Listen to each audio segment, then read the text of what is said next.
Hi, welcome back guys. This is your friend, the What If Guy, back with another fanfiction. This is the movie of What If Issei was the first Weilder of Boosted Gear. Now before starting, please give this video a like, and subscribe to the channel if you want more videos like this. Now let's get into the fanfic. Resentment, pain, hatred. Issei found himself floating in pitch black darkness, not a single speck of light were to be seen anywhere. He looked around for a bit before he was overcome by a feeling of dread. It felt as if though cold tendrils were grasping at his limbs, sending shivers down his spine. Suddenly Issei's ears perked up and started twitching. He was sure of it now. He was not alone. Who's there? Issei shouted in hopes of finding whom? No, what was down here with him? Silence was the only reply. Issei started frantically searching for the source of his uneasiness. Calm yourself, remember your teachings. If you cannot find what you are looking for with your eyes, use your other senses. Issei thought to himself. He took a deep breath and closed his eyes, heightening his senses. Unfortunately, to no avail. Issei could not pinpoint where this feeling was coming from no matter how hard he tried. The feeling was overwhelming. It felt as if it came from all directions, surrounding him like a cocoon. Woosh. In the blink of an eye, the darkness surrounding Issei vanished. He found himself standing in what looked like a court, or at least, a part of one. Rows upon rows of benches were before him, forming a crescent shape around him. Issei had been correct, he was being watched. And those that had watched him now sat before him. Rows upon rows of hooded figures stared down at him. He could not tell if these hooded figures were human, as underneath their hoods remained only pure darkness. Issei stood in silence as he looked towards the benches where the hooded figures sat. An expression of shock briefly flashed on his face before his expression turned into a frown, his ears laying down along his head as his tails ceased their movement in anticipation for what was about to happen. Who are you? Why did you bring me here? Issei shouted up towards the stands as he waited in anticipation for their response. All the while he was mentally preparing himself for combat should they prove to be hostile. Once again, his only response was silence. I said Issei started before he was felt an immeasurable amount of power spiking all around him. The incredible power forced Issei to his knees, gasping for air. He had to focus all his efforts on purely being able to breathe. Issei glanced towards the stands once again to see what was going on. To his shock, they were all still remaining seated, not having moved even an inch from their spot. Anger started to overtake him as he started feeling as if he there purely for their entertainment. However, before he was able to do anything further, the previous silent figures now started whispering to him. He felt tens, no, possibly even hundreds of whispers coming at him. Issei's pupils drew together, becoming significantly smaller due to the sheer amount of fear he was experiencing. The whispers grew louder. He could now make out bits and pieces of what they were saying. If you become that, voices whispered. He wishes for it as well, stated a darker voice. G. Doctor.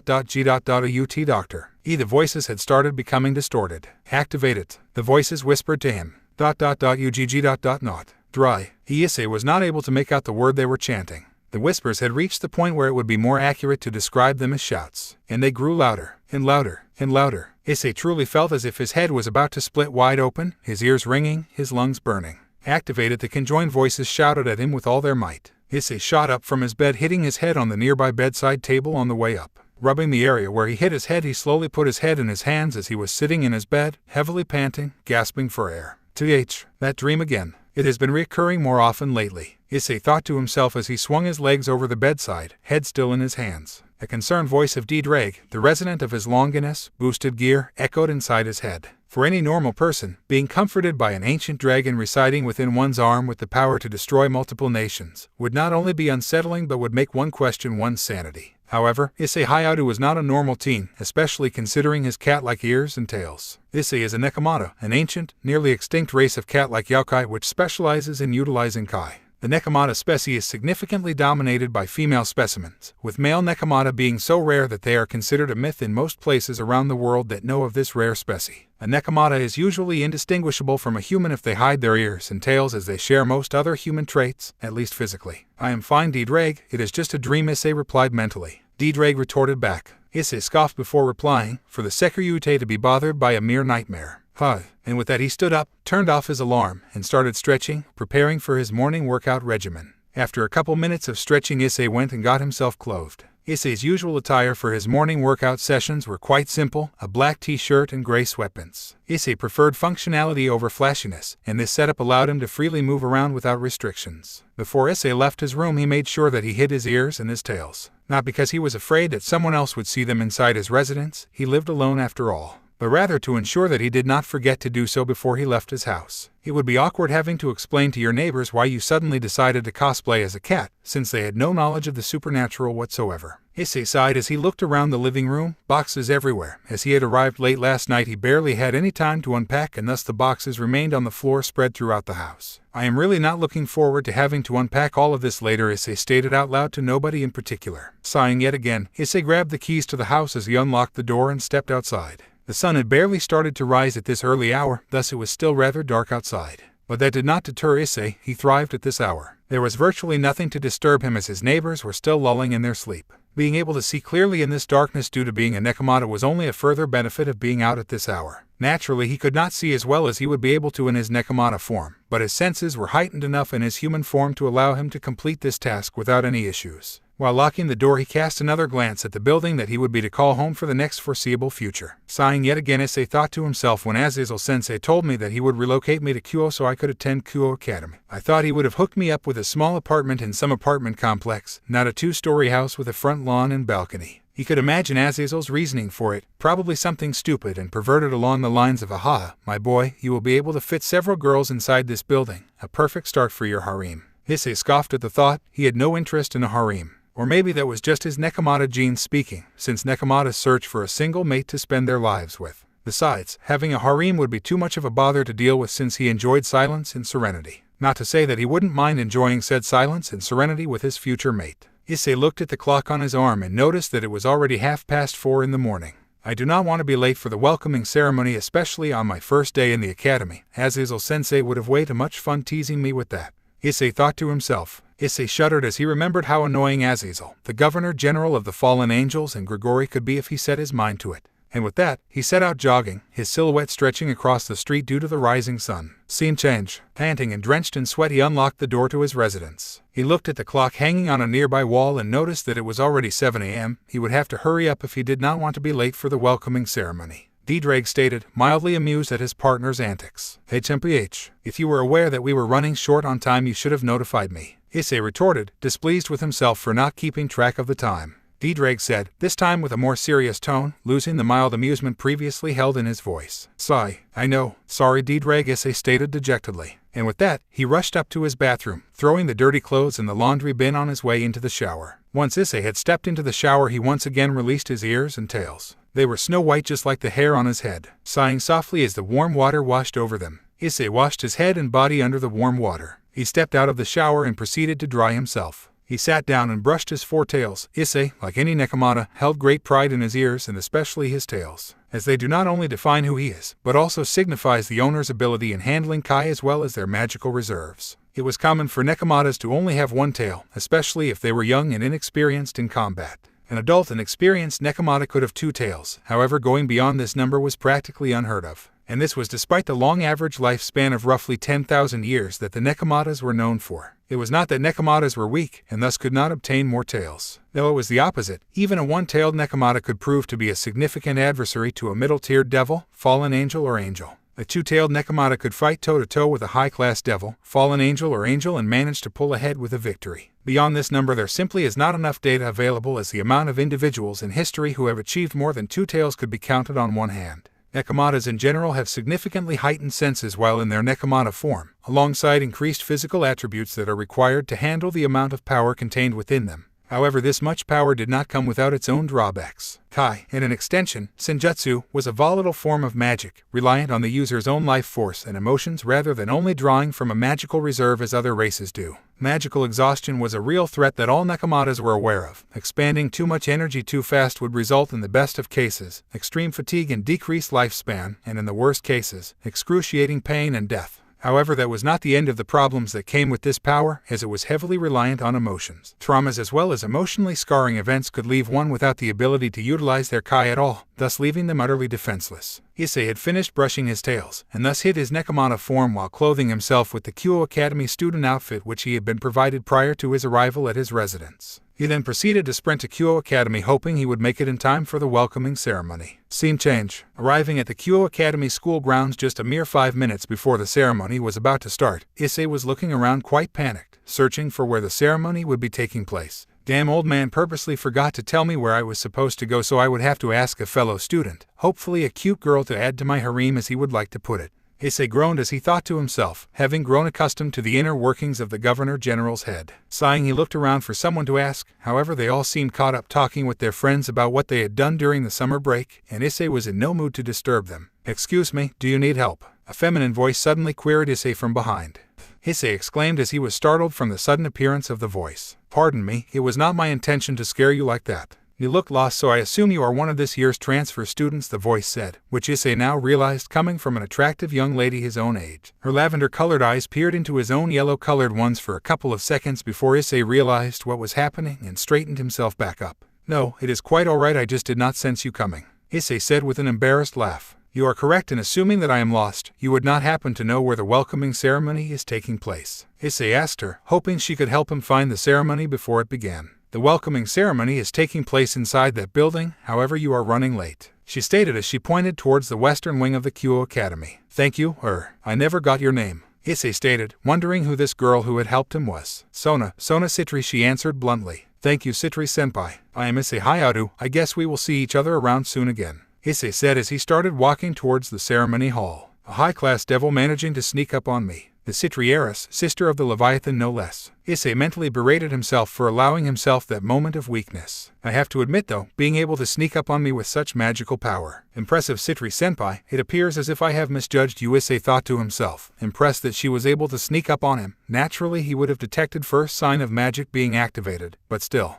Sona pondered over their conversation in her head as she continued her walk towards the student council office. All the while she was unaware that their entire conversation had been seen by her fellow devil, Ria's Gremory. "Oh ho, the scouting starts early this year, it seems like," Ria thought to herself as she kept her glance fixated on the team running towards the welcoming ceremony. She was of course referring to the scouting of possible new additions to their respective peerages, as neither of them had used up all of their evil pieces yet, the magical chess pieces capable of resurrecting a being into a servant devil.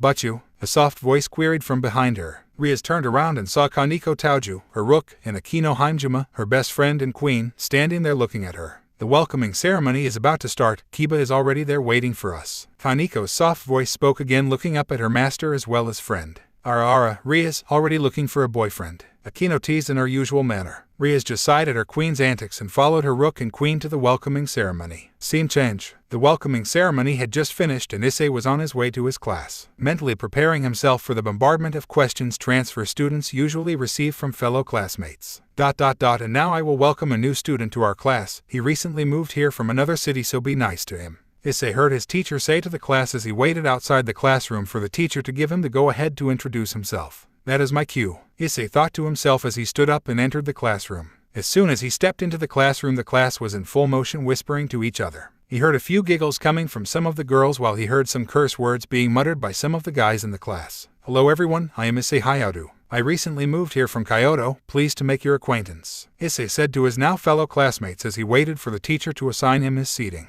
With his introduction over, the whispers only increased. He picked up some parts of the conversations that were held due to his increased hearing. "He looks so fit," he heard some girl whispering. "Do you think he has a girlfriend?" Another voice squealed, and the whispers continued until the teacher spoke up. "Silence. You can get to know Hyoudou-san after class is over." And with that, the whispers ceased. "Hyoudou-san, you can take the empty seat next to Madohama-san," the teacher said to Issei, much to the dismay of the female population of the class. "He's going to be corrupted by them," a pink-haired girl shouted, several girls nodding behind her. "They're going to turn him into a pervert just like themselves," another girl exasperated, with more nodding from the other girls. "Silence," the teacher shouted yet again. This time the whispers ceased for good. Nodding to the teacher, Issei made his way to his seat, sighing along the way. "Of course I would not be placed in a normal class. This is probably his doing as well," Issei groaned mentally, referring to the perverted Grigori leader. And with this, the class continued as normal. Issei was bored out of his mind as he had already all had the subjects this school taught drilled into his head by Azazel, the Governor General. As perverted as the Governor General may be, he is still an excellent tactician and would settle for nothing less than perfect results from his personal pupils. Scene change. The class had ended and Issei was making his way out of the classroom, yawning due to having fought off the feeling of wanting to fall asleep during the lecture. Regardless of the fact that he did not care about his teachers nor his classmates' opinions of him, being seen as a delinquent by sleeping through the first lecture of the semester seemed like an inconvenience to him, and thus he stayed awake. Well, most of the time anyways. "Yo, Issei," the voices of the perverted duo heard through the classroom as they made their way to him. Please do not act as if we are friends, Issei thought mentally, disgusted by the mere thought of being associated with them due to having heard their discussions about various girls in their class during the lecture. Issei turned around, sighing yet again, as Madohama suddenly spoke up. Yo Issei, how about you come with us and watch the tennis club's practice session? Sweaty teenage girls and bloomers are something to die for, you know, Madohama said with a big grin on his face, while his accomplice, Matsuda, stood by the side grinning with a thumbs up directed toward him. No thanks, Issei replied bluntly as he turned around and started to leave the classroom, leaving his fellow students baffled at his reaction to the perverted duo's offer. They were certain that he would have succumbed to their perverted ways, having spent an entire lecture sitting beside them. Madohama, being the first one to recover from his shock, half shouted to Issei, noticing he was on his way leaving the classroom yet again, yelled out at him. Blasphemy! Are you saying that you are not interested by the female body? Are you interested in men? Issei sighed yet again, this time audibly, so that the rest of the class could hear him. No, you idiots. I enjoy the female body as much as any other man would, Issei started saying, berating them for their invalid claims towards him. Then YD Matsuda started before getting cut off by Issei, continuing his explanation. I am, however, not a sex-depraved freak that gets off watching his fellow classmates like some sort of creep, Issei said coolly, shutting both of the perverts down. And with that, Issei walked out of the classroom, not even having turned his head to the perverts while speaking to them. They were not worth the effort in his eyes. Meanwhile, the rest of his class, especially the girls, remained staring at the classroom exit where Issei had stood, awestruck at what just had happened. Not only had he turned down their offer, he utterly humiliated them in front of the entire class. Granted, said perverted duo has little to no shame left in their body, and they would most likely be at it tomorrow again, but they were pleasantly surprised nonetheless. Scene change. As Issei approached the school gates, he noticed a girl standing there waiting for him. She was wearing the Kyo Academy outfit for girls, and her deep purple eyes were shining with anticipation. Any normal male teen would have been enthralled by her beauty and shy smile, but as stated previously, Issei was not your normal teen. Due to his enhanced senses, he could easily decipher the fact that she was in fact a fallen angel. It would have been incredibly strange for him not to, considering how he spent most of his childhood training under one.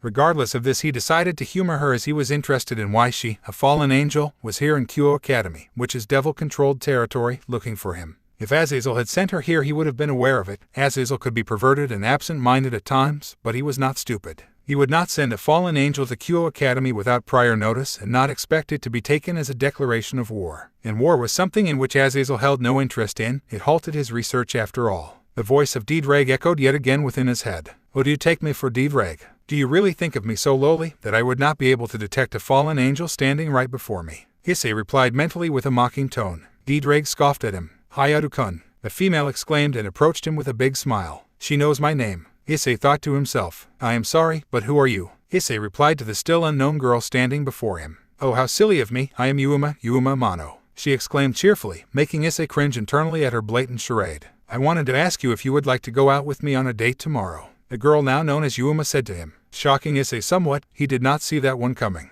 although he kept the emotion from showing on his face as he formulated a reply. I am flattered that you asked me, however I am not looking to pursue a relationship right now, Issei said bluntly. Moo, and I was looking forward to it too, Yuma stated, looking crestfallen, making Issei cringe internally yet again as he realized that he sounded like kind of an ass. Even though it was blatant that she was faking her emotions, he could not help but feel a small amount of pity towards her. Deedrag chuckled in his head, being well aware of his thoughts. TCH, I am going to regret this later, but I cannot deny that I am curious as to what she is doing here. I suppose that I will humor her for a little bit, Issei thought as he looked at the fallen angel. Well, I do suppose that I do not have anything else planned tomorrow. We could hang out as friends if you would like. Issei compromised with the girl before him. The instant she heard that, she perked up, her smile returning to her face. Well then, Hyoudou-kun, I guess I will see you tomorrow at noon. Meet me at the nearby park, okay? She said, her cutesy voice returning as she strutted away in the opposite direction as if nothing had happened. Really now, this girl? Issei sighed mentally as he made his way home. Issei was on his way home from Kyo Academy after having just held a conversation with the fallen angel in disguise known as Yuma Mano. He was deep in thought, wondering what she wanted with him and what tomorrow would hold in store for him. Deedrag said within Issei's mind, being wary of the implications of a stray fallen angel within devil territory. I agree with you.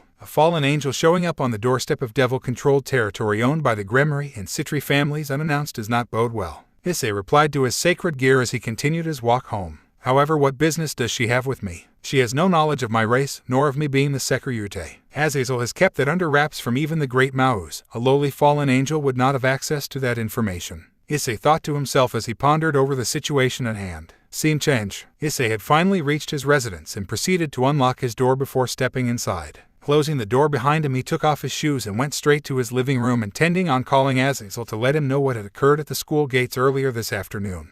Hello? After ringing several times, Azazel finally picked up his phone, curious as to who was calling him, considering he had not written down the number for Issei's residence yet. Finally, took you long enough, old man. Issei replied over the phone, as he had grown accustomed to the banter between them. Issei respected Azazel as he had taken him in at a young age when nobody else would, but that did not mean that he would pass up on the opportunity to fire a few shots at him. Oh ho, Issei, is that any way to speak to your beloved sensei? The Governor General shot back at him without missing a beat. Two could play this game after all. A groan was all that Azazel received as a reply, while he chuckled over the line. How is the house I prepared treating you? Filled it with babes yet? The Governor General teased over the line, being well aware of the fact that Issei had no such interests. However, he felt it as his duty to do so as a father figure to the teen he spoke with. The house is just fine, slightly too big for my taste, but knowing you I should have expected this. Issei started, gaining a chuckle yet again from the Grigori leader. However, I did not call to discuss about your perverted fantasies, Governor General Issei stated, this time losing the humor in his voice.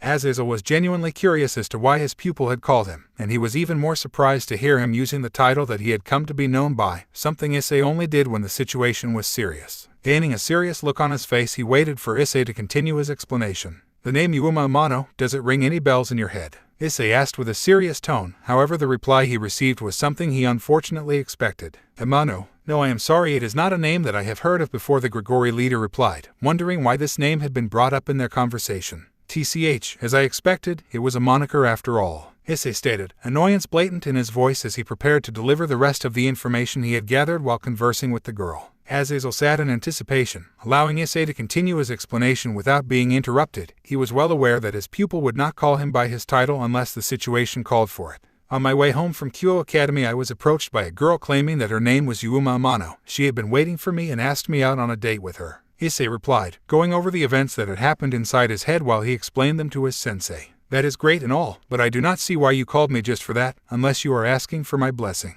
Azazel teased, with an undertone of seriousness present in his voice. Fallen angel, she is a fallen angel, Issei replied bluntly, ignoring the previous tease. Azazel was shocked by this information. He had not sent any fallen angels to that area. Issei did not require any protection by his angels. This fact Azazel was well aware of. Naturally, she did not approach me with the intention of letting me know that she was a fallen angel in mind. She were still in human form, Issei clarified, which only raised further questions within the Governor General's mind. So how did you reply to her proposal? Azazel queried, interested in how this situation would play out. I told her the truth. I am not looking for a relationship right now, and thus I declined her date, although I did agree with hanging out with her tomorrow as friends, Issei stated with a blank expression on his face. A stray fallen within Kyoha. Could I ask of you to handle her? I do not want to strain our relationship with the other factions further due to rash actions by a stray, the Grigori leader asked, hoping he would have to avoid acting in person as he was not looking forward to having to explain himself to the Crimson Satan why he showed up in his beloved sister's territory. Naturally, surely you did not think I would be hanging out with her at my own leisure, Issei replied, mentally slapping his face at the thought. I see. And what do you think about the Gremmery and Citri heiresses? Azazel asked with a lecherous smile on his face. I had a run-in earlier with Sona Citri, although I doubt that she is aware that I hold any power, and I have yet to encounter the Gremmery heiress, Issei replied, ignoring the perverted angel's antics. Oh, do not be so sure of that, boy. If the Citri heiress approached you this early, it means that she is considering you for her peerage. She is an excellent strategist after all, Azazel stated while his head was lost in his thoughts. I would like to see her try, Issei replied with a smirk. Azazel just sighed his reply, and with that, their call ended.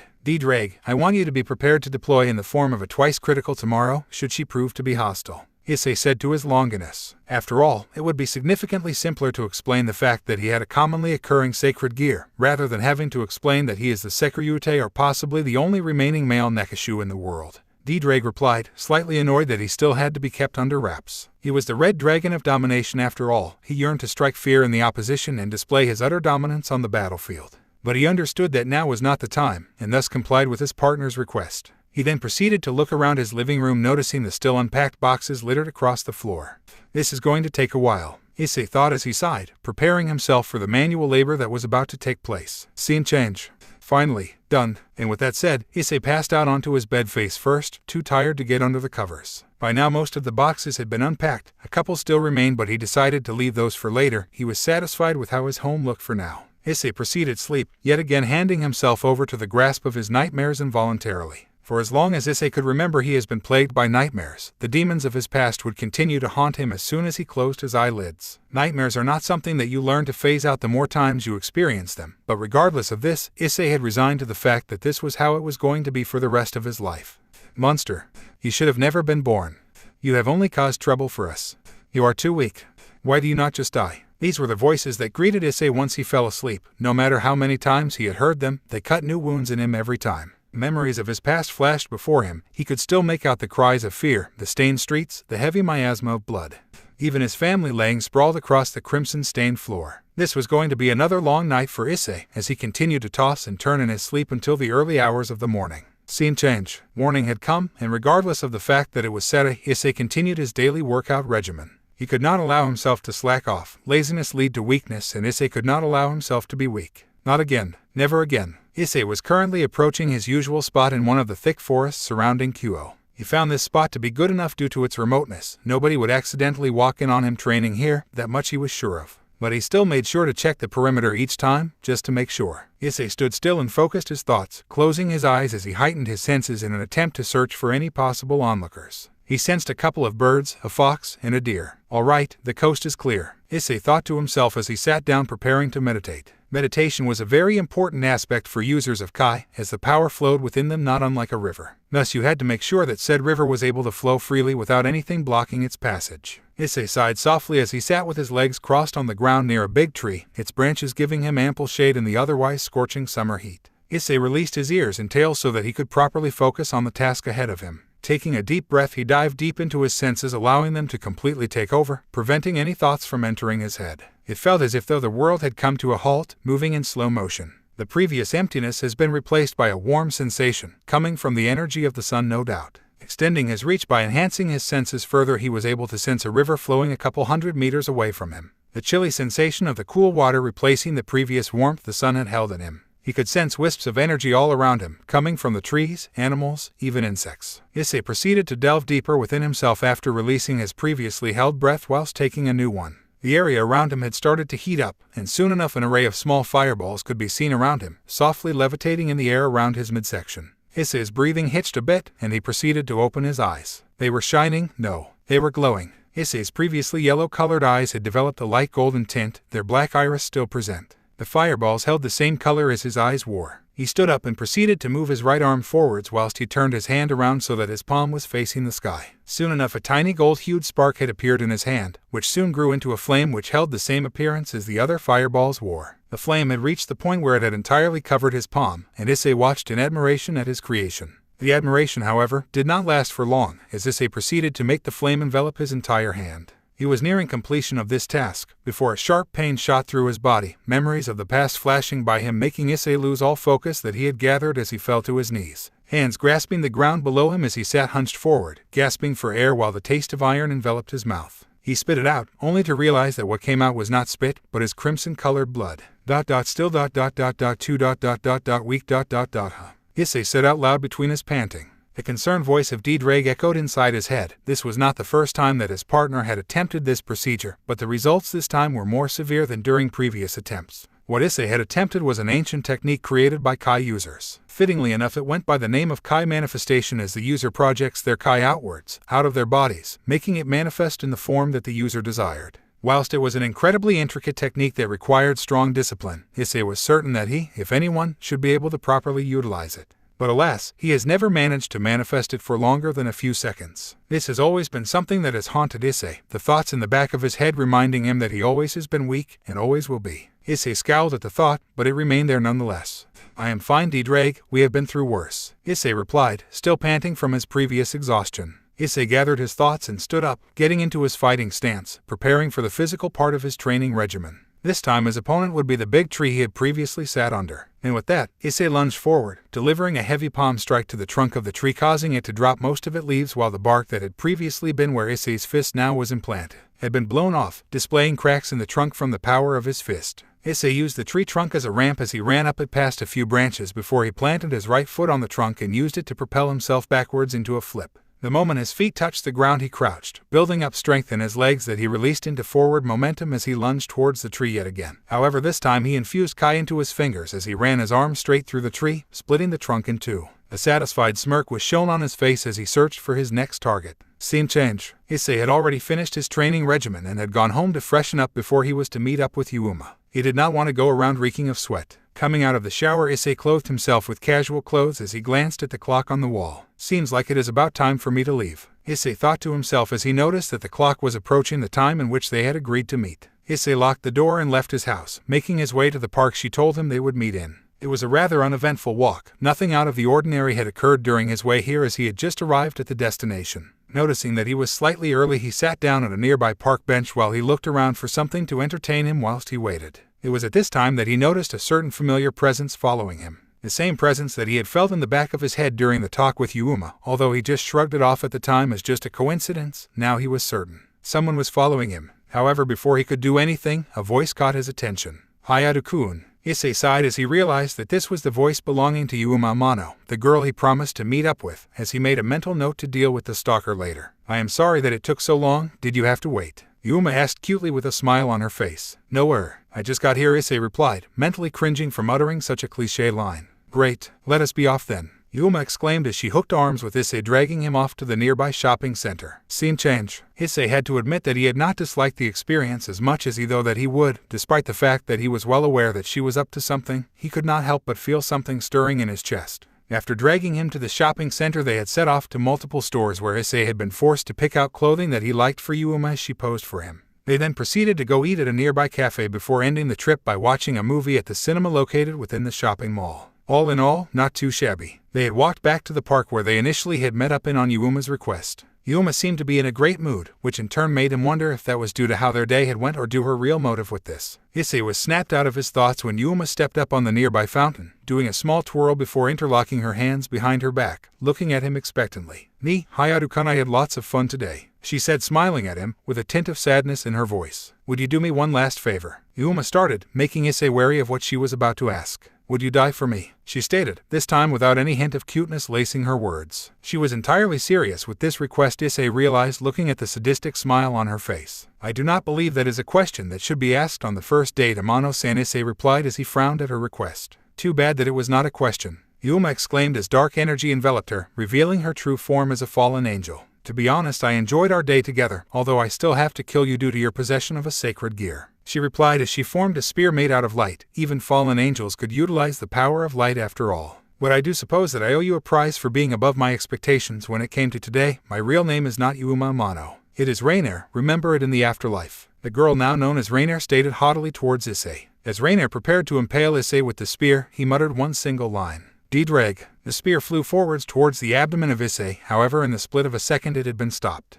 Rainier exclaimed as she noticed that he had grasped her spear with his right arm, which had now been covered in what looked like the sacred gear, twice critical. Ni, Rainier-chan, maybe you should do some research on the target you are trying to kill before throwing your life away like this, Issei explained coolly with a mocking tone as he flipped her spear around preparing to lunge forward. Rainier was wide-eyed at what had just happened before her. This was not what was supposed to happen. Cockabille promised her power beyond her imagination, even another pair of wings. All she had to do was kill the team before her. It was then she noticed the look in Issei's eyes. Not only had his eyes started glowing slightly, they had such a feral look in them, ready to tear her apart at any moment. Rainier was scared. No, scared was an understatement, she was terrified. Not a moment later Issei lunged at her, spear in his sacred gear-covered hand. It looked as if though he had disappeared right before her, until she felt the spear ripping right through her chest. Azazel sends his regards, she heard Issei utter to her, making her eyes widen even further before she was turned to ash. As the remains of his now dead date were blown away by a gust of wind, he once again noticed the presence of his stalker that he had sensed earlier. He noticed that it was starting to leave, so he called out to it, not intending on letting it slip through his grasp again.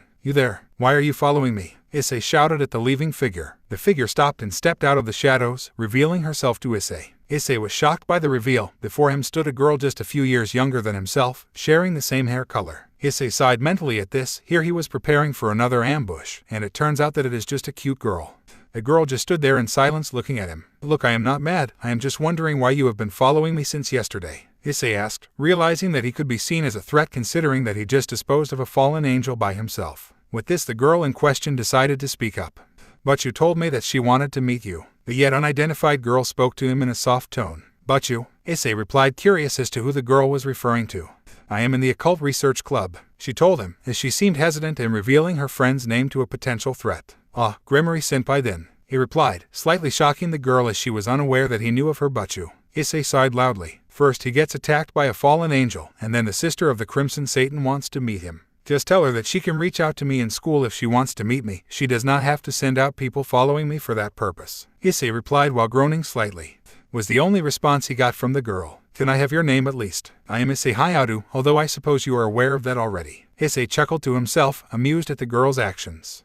Koneko, the girl now known as Koneko, replied. All right, I will see you around then, Koneko-chan. Issei replied in a teasing tone as he left the scene and made his way home, whilst Koneko stood lost in thoughts for a moment before she left to notify Rias about what had happened. Scene change. Oh ho? And did anyone see what happened in the park? The questioning voice of Azazel, the Governor General, could be heard over the phone as Issei had been explaining to him what had happened today. No, well, actually there was one other person there. Issei started before he remembered his encounter with Koneko. I had a run-in with a girl by name of Koneko who had been following me on the order of the Grimoire heiress. Issei explained to the Grigori leader. Tauju-san, huh? Azazel said, making Issei curious as to why he was interested in this person. Anything that I should know of? Issei asked, curiosity present in his voice. No, you will find that out soon yourself, was the cryptic response he received from his sensei. Anyway, about that hair, this was as far as Azazel got before Issei realized that their conversation was over, and thus he promptly closed the call mid-sentence for Azazel. Scene change. Ahaha, that boy. Getting to know people his own age will be good for him. Azazel chuckled to himself before getting lost in thoughts regarding the girl previously mentioned in their conversation, Koneko. Maybe I should have notified him about this. No, this is for the best. He can take out his anger on me afterwards. Azazel pondered over the fact that he had not revealed that Issei was in fact not the only Nekomatada at Kyo Academy. Naturally, Azazel was aware of this prior to sending him there, but he was slightly worried nonetheless of how he would react to this knowledge, considering how emotionally scarred Issei was.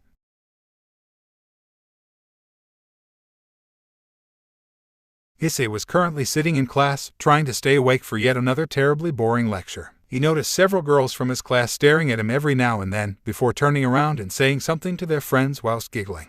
This had been the norm for the entire day. No doubt that they had spread rumors about him during the weekend as their antics had increased compared to last week, however. As they did not seem to be anything negative, he just did not bother to care about it.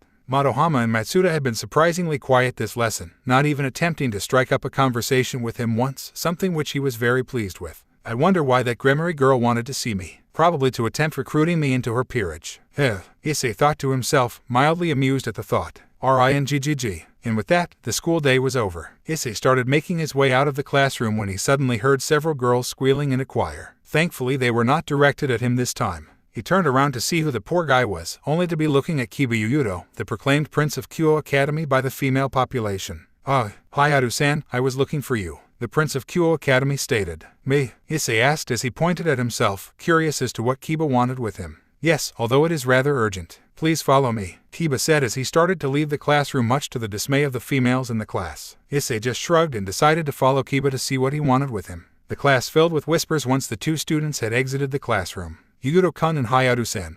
Maybe they are. Tyah, the girls exclaimed, somehow having come to the conclusion that something romantic was going on between the two teens. Much to the dismay of Issei, as he was still able to hear some of it due to his enhanced hearing. So where are you bringing me, Hyoudou-san? Issei queried. He had a clue of what it could be, but he wanted to confirm his suspicions. There's no need for formalities, just call me Kiba. Issei was surprised at this. He expected that the so-called Prince of Kyo Academy would grow arrogant due to his status within the school. I am bringing you to the Occult Research Club, otherwise known as just Orc, but you wanted to meet you, Kiba explained, confirming Issei's suspicions. Well, that is neat and all, but why were you in such a hurry? Issei asked with a raised eyebrow, not quite understanding what was so urgent. However, he was not complaining as it got him out of the flock of girls quicker. Well, to be honest, I just wanted to get out of there. The girls can get overwhelming at times, Kiba said sheepishly with a small smile. I am starting to like this guy, Issei thought with an amused expression on his face. Well, in that case, just call me Issei, Kiba-san, Issei replied with a small smile on his face. And with that, the pair walked in silence for the rest of the journey up to the Occult Research Club's club building. The previously abandoned dormitory looked rather ominous at first glance, but the inside looked nothing like the outside of the building did. Scene change. Knock knock. Come in. Issei heard a female voice state from the other side of the door as he stood outside the Orc building's meeting room, waiting alongside Kiba. Excuse us, Kiba said and opened the door, entering with Issei in tow. Kiba-kun, I see that you have brought Hyoudou-san here as requested, thank you, the Grimoire heiress stated whilst Kiba gave a curt nod and sat down at one of the sofas present within the club's meeting room. Grimoire-senpai, we meet at last, Issei said as he looked around the room, noticing that only he, Grimoire, and Kiba were currently present. It is a pleasure to meet you as well, Hyoudou-san. I have heard many things about you, Ria said with a smile present on her face. Nothing from my classmates, I hope. They can be rather ruthless with their rumors. Issei replied with a blank expression on his face, making Ria's giggle at his reply. Please take a seat. The rest of the Occult Research Club will arrive shortly, Ria stated as she gestured towards one of the empty sofas present in the room. Issei just nodded as he went past Kiba and sat down on the sofa next to his. Ria herself went and sat in the sofa opposite of him, querying him if he wanted any refreshments, to which he denied. The room was silent for a while before Issei decided to speak up, wondering why they had brought him here. However, before he was able to utter any words, he heard knocking at the door yet again. Knock knock. Come in, our guest has already arrived, Ria stated as she could predict who the knocking belonged to. And with that, Akino and Koneko entered the room, excusing themselves for the interruption, and proceeded to take seating in the sofas. Akino sat down next to Ria's whilst Koneko sat down beside Kiba. Now that everyone is here, we can begin with the reason as to why you were brought here, Hyoudou-san, Ria stated, Issei just nodding in agreement. Tell me, Hyoudou-san, what do you know about the supernatural? Ria asked as the rest of the Orcs Club members were listening in on their conversation. Enough as to wonder what business the Crimson Satan's sister and her peerage has with me, a non-devil, Issei replied, making the members of the Occult Research Club go wide-eyed at his reply. They assumed that he held some knowledge about the supernatural due to possessing a sacred gear, but to know that she was the sister of Serzech Lucifer, and that they were devils, came as a shock to them. Ria's, being the first one to recover from her shock, proceeded her questioning. Well, that does simplify some things, Ria stated awkwardly as the rest of the Orc were recovering from their initial shock. So tell me, Hyoudou-san, what business did that fallen angel have with you? Ria stated in a serious tone, losing the previous cheerfulness that it held when she greeted him. She now thought of him as a potential threat, no doubt. Issei sighed audibly before he began his explanation. First off, no, I am not allied with the fallen angels. I wanted to get that out of the way first, since I can clearly see how tense you all have gotten, Issei replied, attempting to diffuse the situation, which helped relieve some of the tension in the room. The fallen angel approached me asking me out on a date, to which I declined. However, as I sensed that she was a fallen angel, I agreed to hang out with her last Saturday, since I was curious as to what she was up to, being a lone fallen angel in devil-controlled territory, Issei stated, gaining a few nods from the Orc Club members. However, that is information in which you already have, Gremory-senpai, considering that you sent Koneko-chan to spy on me, is it not? Issei stated, starting to understand what Rias were aiming for. Koneko-chan, is there something that you have not told us already on first-name basis, te? Akino teased her fellow clubmate. The only reply she got was the sound of Koneko munching on her snacks, remaining silent otherwise. Returning back on topic, Ria said, noticing that they were getting sidetracked. Indeed, so let us skip the sweet talk. Rias, you sent Koneko-chan to spy on me so that you could resurrect me into your peerage after my date had killed me, were you not? Issei stated bluntly, not really caring that it came off as rude. Once again, the Orc Club members had been shocked at how accurately he could read them. Well, you see, Ria started saying, embarrassed that she had been seen through. Gremory-senpai, Issei said, cutting Rias off. Yes, you are correct. That was my intention, Rias replied with a tone of sadness as she realized that she had most likely made the sacred gear user hate her. That is rather tasteless, I must say. Issei started slightly frowning, only furthering the guilt which Rias felt. Akino was about to speak up, not liking how her best friend's feelings were getting hurt. Sure, she made mistakes, but she was a very kind girl nonetheless. She would not allow someone who did not understand her struggles talk down to her like that. However, before she could say anything, she was cut off by Isay continuing his speech. However, I do understand the struggles that each of the three factions are currently facing, losing most of their populations in the Great War. And I do have to admit that I am rather flattered that the princess of the underworld wishes for me to join her peerage, Isay said, not wanting to hurt Riaz's feelings, as he had been told by Azazel that the Gremory family were unusually kind for devils, and she technically had done him no harm thus far. Akino was dumbstruck by this. She had fully expected him to be furious about the actions done by her friend, was the only response he got from Riaz after his response. So tell me, Gremory-senpai, what will you do now? Isay queried, interested in seeing how she would react to this information. Well, you could still join my, Riaz started saying, before getting cut off by Isay yet again. I am sorry, Gremory-senpai, but I have no intention in joining any peerages, Isay stated, making sure to get his point across, while he was making sure to put extra emphasis on any so that she would not feel as if he declined her due to their earlier conversation. Riaz just sighed at this. It was to be expected after all. Hyoudou-kun, you could join the Occult Research Club, could he not, Riaz? Akino proposed to the group, to which made Riaz's face light up. That is a great idea, Akino, ni Hyoudou-san, Riaz asked hopefully. Just Isay is fine, there's no need to be that formal, Senpai, Isay started saying, noticing that Akino had gained a glint in her eye from this statement. As for whether or not I will join the Orc, I will consider it, give me some time to ponder over it, Isay replied, to which the Orc Club members nodded along. It seemed fair enough. Well then, Isay, could you tell us which sacred gear you are holding? Koneko-chan seemed to believe it to be a twice critical, but she also stated that something seemed off with it. Akino suddenly asked, placing extra emphasis on Issei's name in an attempt to tease him. I never said that you could be that informal, senpai. Issei thought to himself as his sweat dropped. Well, you are correct that it is not a normal twice critical, Issei started saying, much to the surprise of the club members, as they were not sure if Kaneko's information were correct in that regard. However, you devils should be familiar with the concept of equivalent exchange, should you not? Asking me to reveal such information without giving me something of equal value, Issei said as he referred to the contracts devils make, in which they complete tasks for their contractors in return for a reward. And naturally we would not ask such things from you without giving you something in return. What do you wish for? Ria said, her voice betraying her by telling a different story than the words she were saying. Well, actually, Kiba-san, why do you not help me out with this? Issei said with a small grin, much to the confusion of Kiba. Me, Kiba said, pointing at himself, wondering what Issei could want from him. Yes, you see, I have not had the opportunity to spar with anyone lately, and I do not want to get rusty, Issei stated, shocking most members of the orc. Koneko were still munching on her snacks, not really interested in the conversation that was taking place. Just a friendly spar, nothing big. No serious wounds or any lasting damage. What do you say? Issei stated, this time with a visible smirk on his face, alongside a small feral glint in his eyes. Well, I suppose, if that is what you wish, Kiba stated, not entirely sure why Issei had chosen this alternative. I am certain. What do you think, Gremory-senpai? Issei asked, hoping to get her agreement on the fight. I suppose I can agree with that, just a friendly spar. Right? Riaz asked Issei, wanting to confirm yet again. Right, Issei replied. Scene change. The Occult Research Club had gathered at a nearby clearing as they wanted to avoid the club building taking any damage from the spar between Issei and Kiba. Considering the age of the building, it is a miracle that it is still standing at all. As the participants took their spots on the soon-to-be battlefield, Issei made sure to take off his shirt, leaving him in his undershirt, wanting to avoid having restricted movement because of it. Issei made his way to his side of the clearing before he asked if Kiba was ready to start, which surprised the orc as he did not have anything to defend himself with present.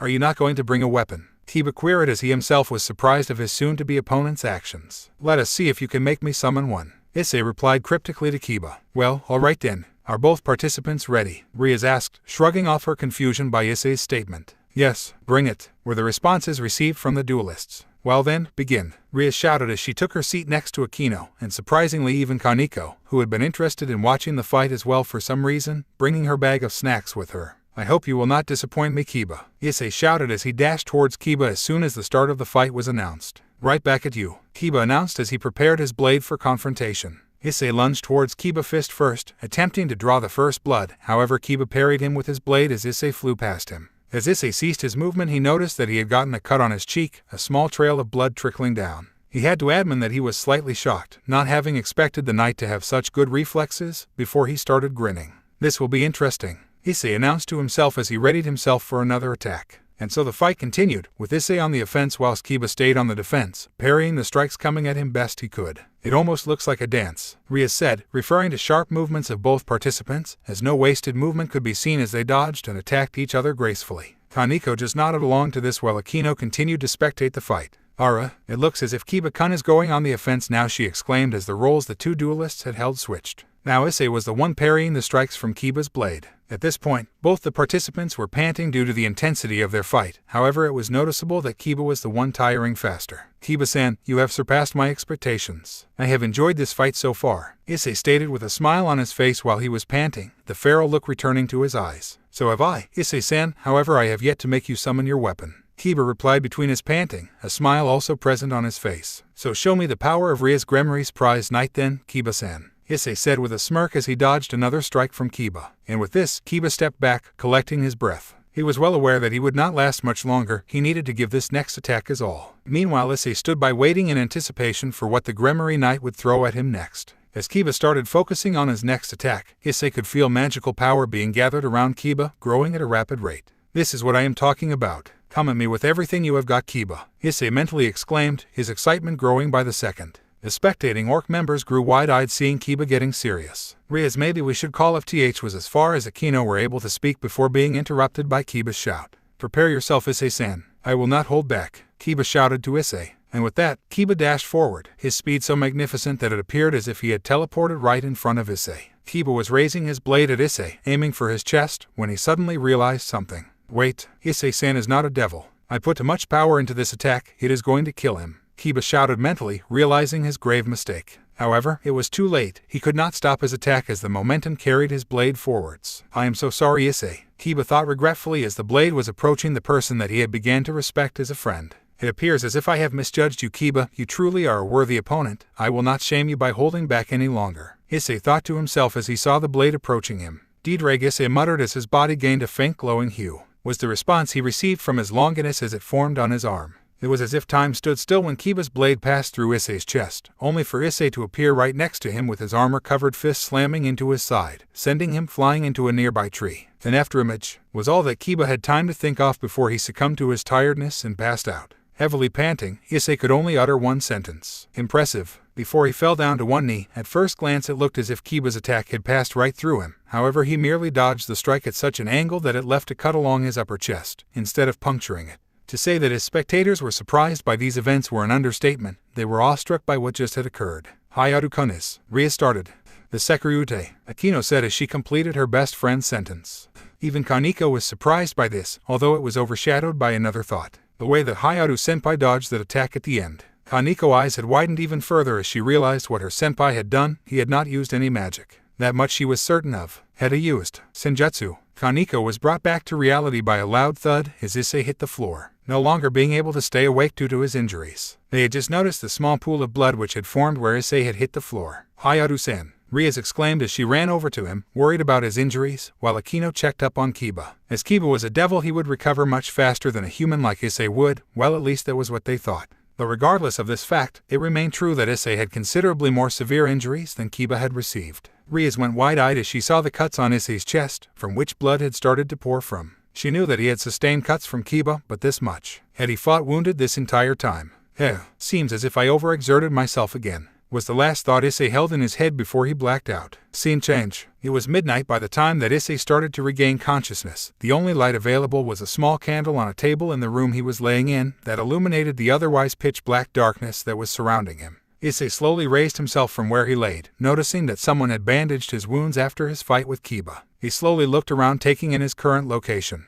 I remember this interior. Is this the Cult Research Club building? Issei slowly thought to himself as he was still in the process of waking up. The voice of Dedrag echoed inside his head with a serious tone. Dedrag continued explaining, this time with annoyance lacing his words. I am fine, Dedrag. Issei started replying before he was cut off. Dedrag shouted at him, Issei not expecting this outburst from his partner. It does not matter what they would think. All that matters is that I am strong enough to prevent it happening again. Issei replied quietly. Dedrag's voice boomed within Issei's mind yet again. However, his only response was Issei scoffing at him. As Issei looked around the room, he noticed that Koneko was sitting on a chair by the bed, seemingly fast asleep. Issei wondered what she was doing here before he got his answer from Dedrag. Was the last thing Dedrag said before Issei felt him retreating back into his mind. Issei looked at Koneko for a moment, curious about why she would be the one caring for him, considering the cold shoulder she has been giving him since he arrived here.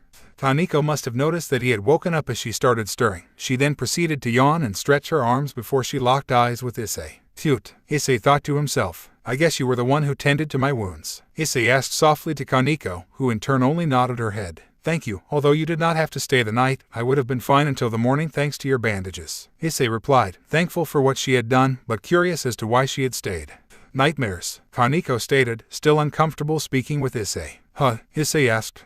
You were tossing and turning in your sleep, muttering things. Koneko said. This time she used more words than she previously had. So you stayed because you were worried about my nightmares? Issei queried, slightly worried over what he might have said whilst he was out. Koneko replied shyly. You do not need to worry about me, Koneko-chan. I have grown used to them by this point. Issei stated with a sad expression, shocking Koneko slightly. However, Koneko was curious about something and decided to ask Issei about it now that they were alone. Why do you call me that? You refer to everyone else by their family name, but not me. Why? Koneko asked as she has wondered about this since the first time they met. She heard him call Kiba by his first name, but they were boys so it was different. I am sorry, did I offend you? Issei asked, hoping that he had not unintentionally made her angry at him. And then, I am just curious, Koneko said as she shook her head. You remind me of my sister, you both share the same hair and eye color, and you both enjoy snacks more than anything. Issei stated, this time with a sad smile on his face as he reminisced about his sister. Koneko was shocked by this fact. She thought he was merely doing this to tease her, but seeing his sad expression she now knew that that was not the case. Your sister? Koneko asked, this time without hesitating first. She had seemingly grown more confident speaking with Issei during their conversation. I loved her more than anything. I miss her so much, Issei said, noticing that his eyes were starting to water. Koneko noticed this as well and felt bad about asking, as it was obviously a hard topic for him to talk about. She knew all too well how it felt being separated from someone you love, as she thought about her sister. Where is she now? Koneko asked, hoping that she would not offend him by asking this question. However, she wanted to know if a similar fate had befallen his sister in regards to her own. Dead, alongside the rest of my family, Issei said, biting his lip hard enough to draw blood. He refused to cry. He felt as if he had no right to. At this, Koneko went wide-eyed. She did not pick up on the hint that Issei had left in his choice of words the first time. She immediately felt regretful for bringing it up. I am sore. Koneko started apologizing before Issei cut her off. Stop, it was my fault after all. I was too weak to protect them when they needed me. I have no right to cry over it, Issei stated coolly, making Koneko slightly wince at his tone. The room had become enveloped with silence for a brief moment before Koneko spoke up. Those wounds, they were not from the fight with Kiba-san, Koneko stated hesitantly, feeling the awkward silence that had enveloped them after their previous conversation. No, they were not, Issei started explaining, glad to move on from the previous topic. I received them during a training session, Issei said, surprising Koneko yet again. What kind of training warrants those wounds? Koneko thought to herself. It looked more as if Issei had wrestled with a bear, bare-chested, with nothing more than his fists as a weapon. That move you used at the end of the fight where you dodged Kiba's attack, that was senjutsu, was it not? Koneko asked, finally getting to ask the question she had been holding in all day. This time it was Issei's eyes that widened in surprise at her statement. How do you know that? Issei asked, baffled at how she could possibly know that. All the while he confirmed the suspicions Koneko had held about what he had used. My sister taught it to me, Koneko said hesitantly. It seemed as if her sister were also a sensitive topic, Issei noted. It was at that moment that Issei realized something. Her behavior, hell, she even had the same eyes that he had. How could he not have noticed it earlier? Koneko, are you a Ni? Koneko, are you a Nekomatada? Issei slowly asked Koneko, as if he was not believing the words that came out of his mouth. Was the only response that he received from Koneko as she stared at the ground, fiddling with her hands. After fidgeting with her hands for a couple of seconds, she finally mustered up the courage to summon her Nekomata form. A purely white pair of ears appeared on the top of her head, alongside her tail. Suddenly, a small thud and the squeaking of the bed springs could be heard in the otherwise silent room as Issei had moved to quickly embrace Koneko, knocking her down on the bed in the process. Issei Hyoudou-senpai, Koneko stuttered out as she had been shocked by his actions, her brain overloading while attempting to process what had just occurred. You look just like her. Issei finally managed to get out of his mouth between his snivels. This time his tears were flowing freely, showing no signs of stopping. Koneko had truly no idea what was going on. She could feel one of Issei's hands holding her around her waist whilst the other held the back of her head as he rested his head on her shoulder, pulling her closer to him while he continued to stain her shirt with his tears. Felt like her, Koneko thought to herself, still not being able to process the events that had unfolded since she revealed her Nekomata form. Then it struck her, he knew senjutsu. He was aware of the existence of her race, which is incredibly rare, something that most of the supernatural population did not even know existed. And he said that she looked her, but who is? Oh, his sister. Koneko's previously blank state of mind started returning back to a functional state, which allowed her to notice that something was tickling her cheek. It is warm. It is soft. It is fur, Koneko thought, still not entirely piecing the entire picture together. Something else caught her attention, something that was moving back and forwards. A tail, and no tails, Koneko concluded in her head, noticing that they were snow white, just like the hair of. Koneko wanted to confirm one last thing, and moved one of her arms, placing her hand on Issei's head. Koneko went wide-eyed. There were ears on his head. He had tails, just like the one she had. He said that she looked just like his sister. Hyoudou-senpai is a Nekoshou, Koneko concluded in her mind, going wide-eyed. Before she had any time to react, she heard Issei's voice yet again. I am so sorry, I was too weak to protect you back then, Issei softly said, making Koneko wonder what he was referring to. Be back then, she repeated in her head.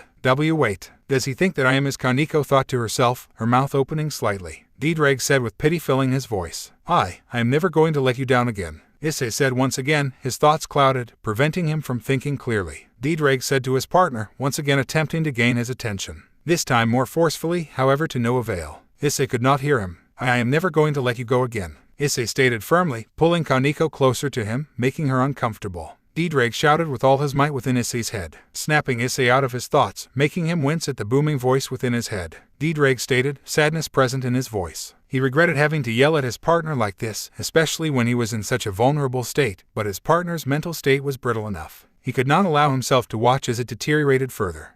Issei exclaimed, just noticing what he had been doing to poor Koneko. He instantly released her and began apologizing. I am so sorry, Koneko-chan, I do not know what came over me. Please forgive me, Issei said as he profusely apologized to her for his actions. They sat in silence for a moment, Issei mentally cursing himself for his actions towards the younger girl that he had thought had been his long-lost sister. I am terrible, all these years and I still have not gotten over it, Issei thought to himself, looking crestfallen as the younger Nekoshou sat and watched in silence, unsure what to make of the situation. Issei sat on the bed, staring down into the bed sheets as his hands curled into fists, gripping the bed sheet tight. Koneko watched the events unfold, uncertainty present in her mind. However, when she saw the anguish present on her senpai's face, she knew what she should do.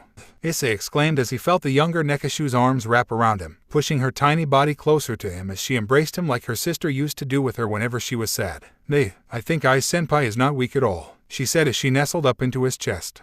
Koneko-chan, Issei replied in a quiet murmur. He was shocked by her embrace, but he was even more shocked by the name she had used for him. Eyes, just like she used to call me, Issei whispered in a thought to himself before he let the floodgates open again as he resumed his tears. Koneko calmly sat there embracing him, enjoying his warmth as it reminded her of her own sister, before she remembered something rather important that she had missed earlier.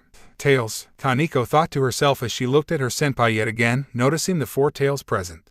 4, she thought to herself, eyes widening yet again as she looked at them. I thought Nekoshous could only have 2 at most, Koneko thought to herself. This was not all too surprising considering the limited knowledge that Koneko had about her race. The only other reference she had was her own sister after all. Koneko did not remember anything about her parents, her sister being her only family growing up, until she turned stray and left Koneko alone to fend to her own devices. Remembering her sister made Koneko start to tear up herself as she pulled herself into Issei's chest even further. Slight shivers could be seen as she softly cried into his chest as they kept the embrace going, neither one of them letting go as they held each other deep into the night. She would have to ask him about his tales later. Scene change. Morning had come, the sun's rays shining down onto the sleeping pair as they slept, blissfully ignorant to the rest of the world around them. Knock knock. Knocking could be heard coming from the other side of the door, however neither Issei nor Koneko could hear this as they were still fast asleep. I am coming in. Ria sent me to check up on you, TW, Akino started saying as she opened the door, before stopping mid-sentence as she saw the position the 2 of them were in. Issei was laying on his back with a hand around Koneko's back as she held him around the waist with both of hers. Koneko had snuggled into Issei's chest as she slept with a small smile on her face, similar to the one Issei himself wore. I should not disturb them right now, Fufufu, Akino thought as she slowly closed the door behind her after exiting the room. That was the first time that I have seen Koneko-chan smile since she got here, Akino thought to herself, slightly shocked. She even considered not teasing them about it as she did not want Koneko to refuse showing any emotions again. However, a little teasing would not hurt, right?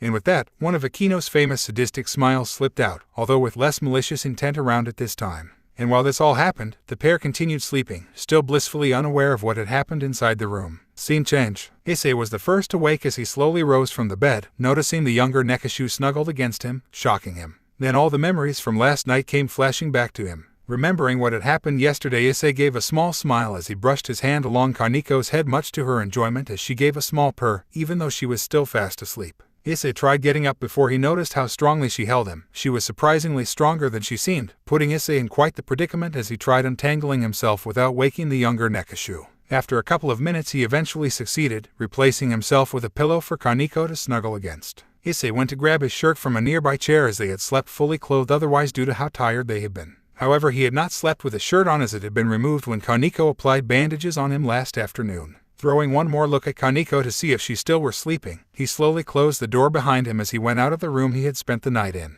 Issei was still unsure where exactly he was inside the rather large club building, however he remembered some parts of it due to his previous visit the day before. Making his way into the nearby club meeting room that he recognized, he noticed Akino sitting in one of the sofas present within the room working with some kind of papers. Issei, you are finally awake, Akino said as she noticed the teen approaching her. Well, I had some trouble getting out of bed, Issei said sheepishly, thinking back at the situation with Koneko, while he rubbed the back of his head. Koneko-chan is stronger than she looks, is she not? Fufufu, Akino said with a teasing voice, a smile present on her face as she was well aware of what had happened within that room. You did not, Issei started, embarrassed at the thought of being seen in such a vulnerable state by his senpai. I just happened to enter the room since nobody answered my knocking. Had I known you two were doing such indecent acts I would not have entered, Akino said, enjoying the situation to its fullest, making sure to tease Issei as much as possible. We did no such things. We just slept together, that is all, Issei stated, flabbergasted at her statement. How wrong was she reading the situation?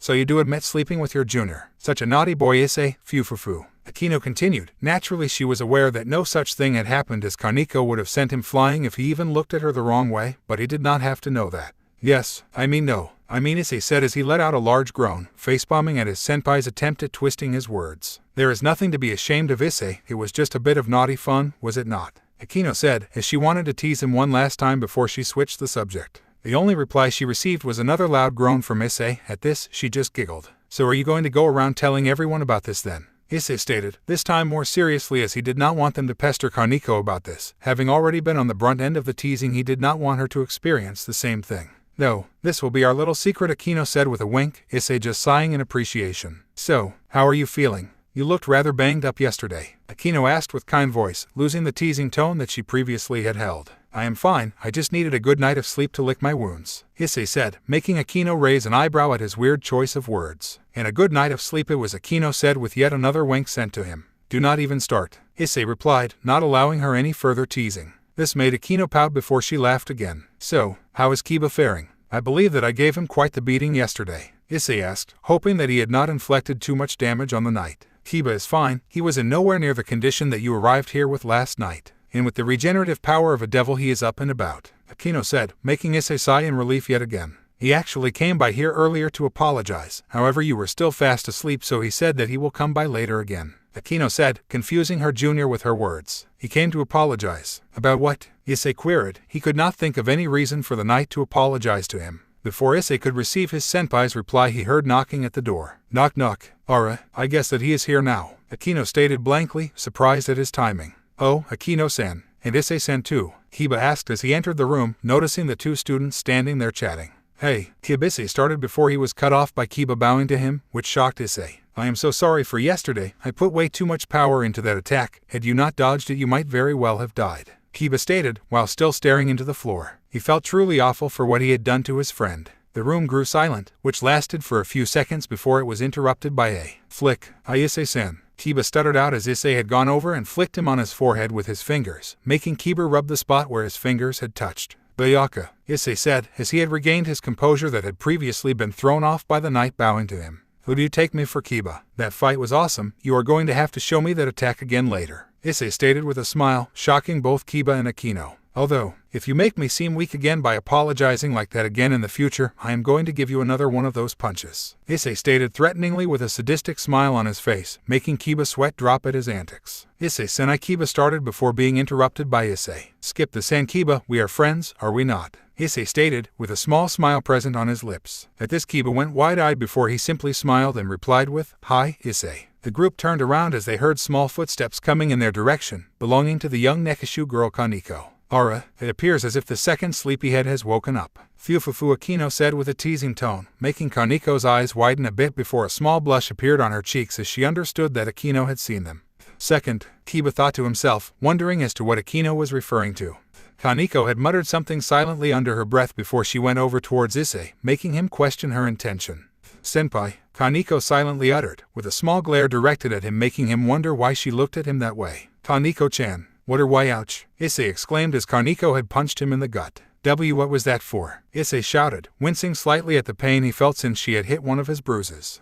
That was for not waking me up, Koneko silently stated, making sure that nobody besides her senpai would be hearing what she said. You look so cute and peaceful, I could not just wake you up like that. Issei started explaining himself to Koneko, also making sure that the other two club members did not hear their conversation. His only response was another punch, although this one had less force behind it. Koneko said nothing as she looked down at the floor, a blush forming on her face yet again from his words.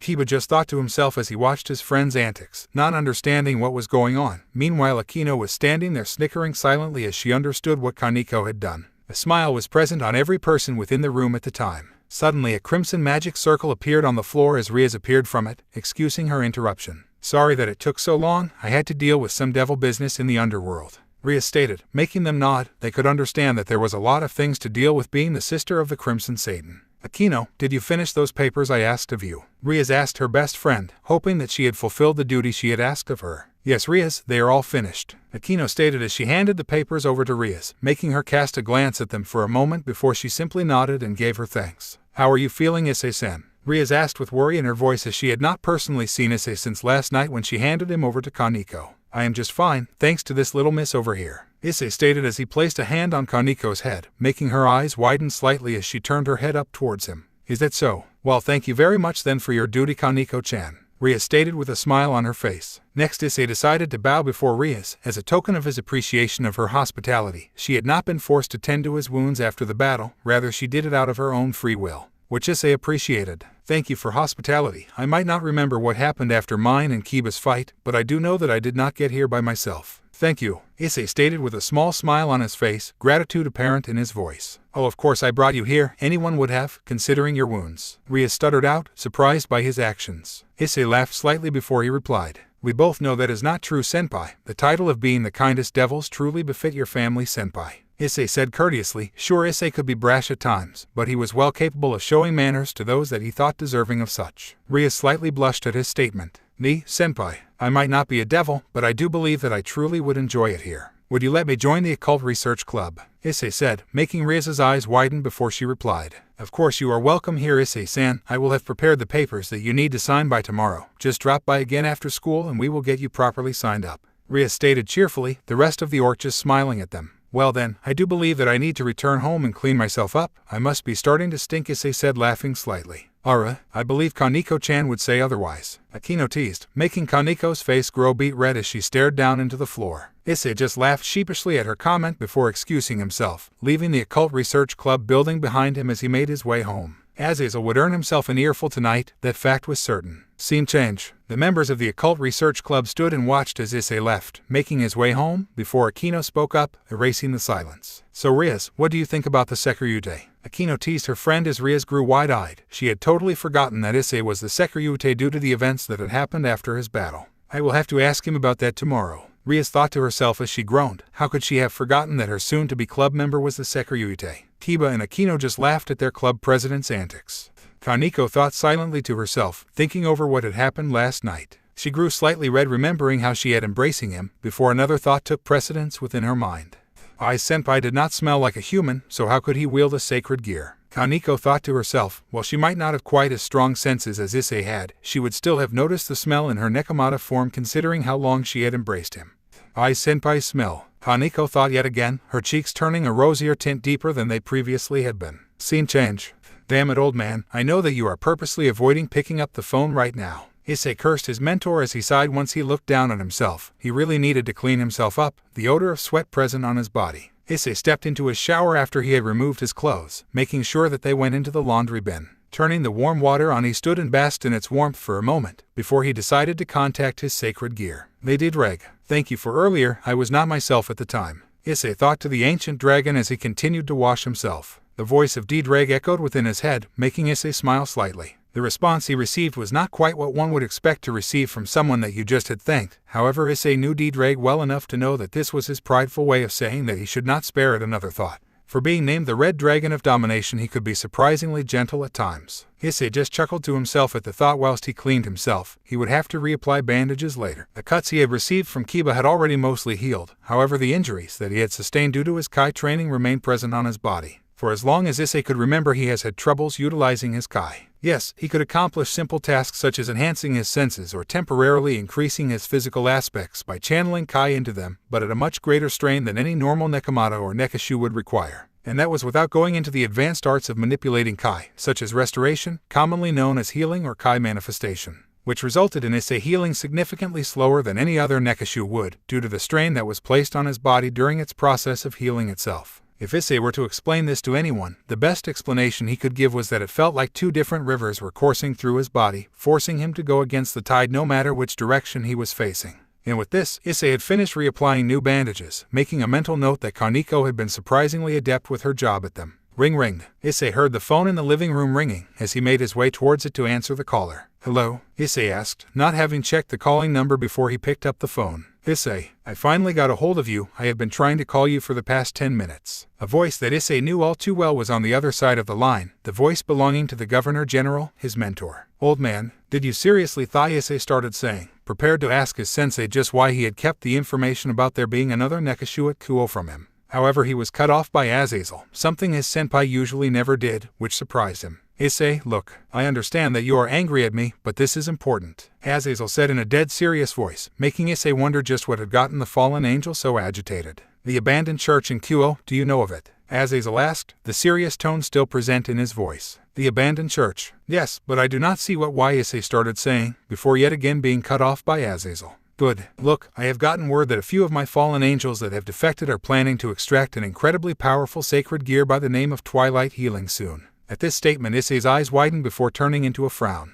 He knew all too well of the process required to extract his sacred gear from its wielder. Hela's mentor had been the one to discover the process of doing so during the Great War himself. However, there were sins committed by all sides during the war. He did not hold it against his mentor, especially considering how his sensei had done everything that he could to avoid it being used again after the war had ended. I need you to stop them. We cannot allow the sacred gear that is capable of healing all beings fall into the wrong hands, especially not now since we are not aware of what their end goal is. Please, Azazel stated, a slight undertone of dread present in his voice. Hearing his sensei pleading at him made Issei's eyes widen. He could not remember the last time Azazel has pleaded for anything, and with the tone he bore. This was a request that Issei could not deny. All right, Sensei, I will ensure that they will not be able to get the sacred gear within their grasp, Issei stated. Hearing Azazel letting out a breath of relief only further cemented the fact that this was something serious. Being the leader of the Grigori allowed Azazel little movement. He had to rely on Issei at times like this to assist him. Thank you, Issei, was the reply Issei received from his mentor. I will move towards the abandoned church momentarily, Issei said, preparing himself for combat, before he heard his sensei intervene. No, do not go near that church yet. The procedure has to be done during a full moon, and if you go there tonight there is no saying if they even have the sacred gear wielder there. Scaring them off, thus allowing them to choose another destination for the ritual would have horrendous consequences, Azazel said, making Issei wonder when he should approach the church if that was the case. There will be a full moon tomorrow night. Ensure that you have arrived there prior to midnight so you have time to secure the holder of the sacred gear before the ritual begins, Azazel stated, confirming the time and location for the ritual.